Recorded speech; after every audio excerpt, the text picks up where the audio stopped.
सत्संगत जी, प्यार से कहना धन निरंकार जी।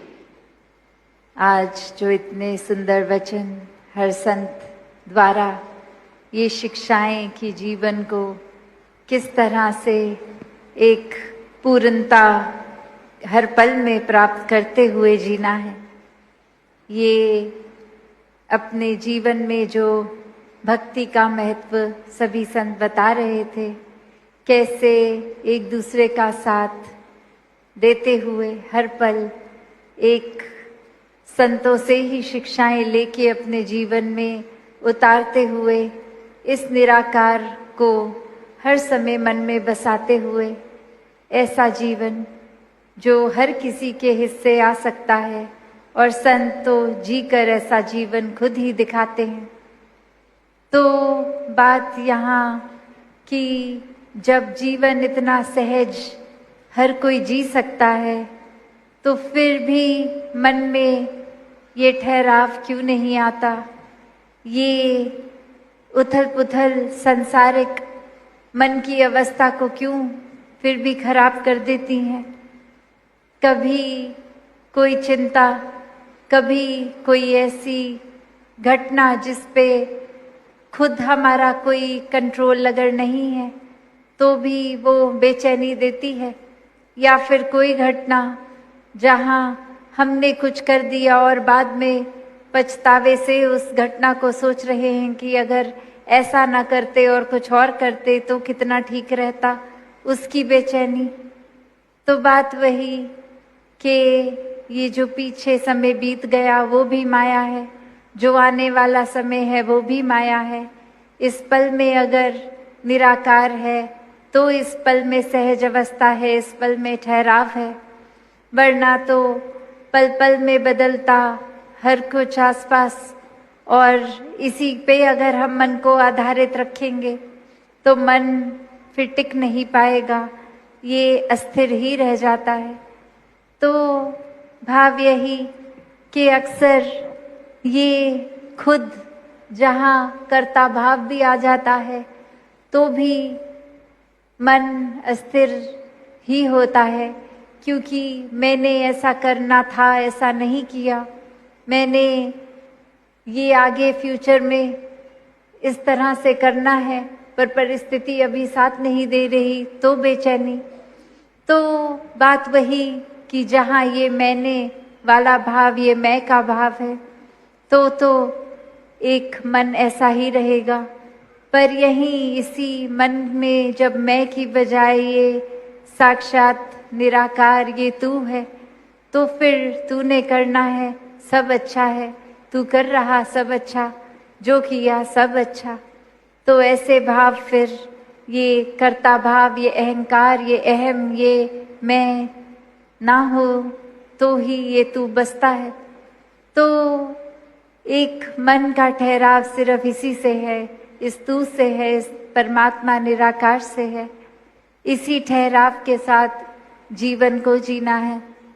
एक पल पल के जो रस जीवन के बदल रहे हैं, उस रस में, उस समय में उस तरह का एहसास अगर है भी, तो वो एक ऊपर ही, एक सुपरफिशियल लेवल पे ही रह जाता है, एक ऊपरी रह जाता है कि अंदर तो पता है कि परिस्थिति अगर बहुत खराब भी हो गई तो भी ये परमात्मा द्वारा ही, तो इसमें ठहराव भी परमात्मा ने ही, शक्ति परमात्मा ने ही देनी है। तो फिर मन एक बार अगर कुछ घटना है भी तो उससे उस तरह प्रभावित नहीं होता कि बहुत अंदर तक उस घटना ने असर इस तरह कर दिया कि अब एक तनाव भी आ रहा है, एक अंधकार में खुद को एक डूबते हुए एहसास कर रहे हैं। क्योंकि फिर पता है ये परमात्मा अगर ऐसे स्थिति लाया है तो फिर ये उभरना भी इसी द्वारा ही है, इसी के एक सहारा लेते हुए।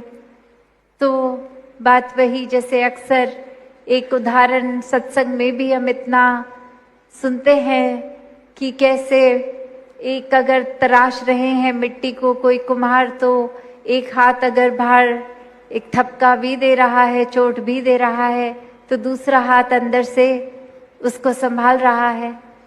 तो वही एक बात आती है कि अगर हम वो बात ही हटा दें, सिर्फ यही देखें कि एक ही हाथ ऊपर से थपक रहा है, तो फिर हमें हर चीज में बुराई ही दिखेगी, हर परिस्थिति खराब ही लगेगी।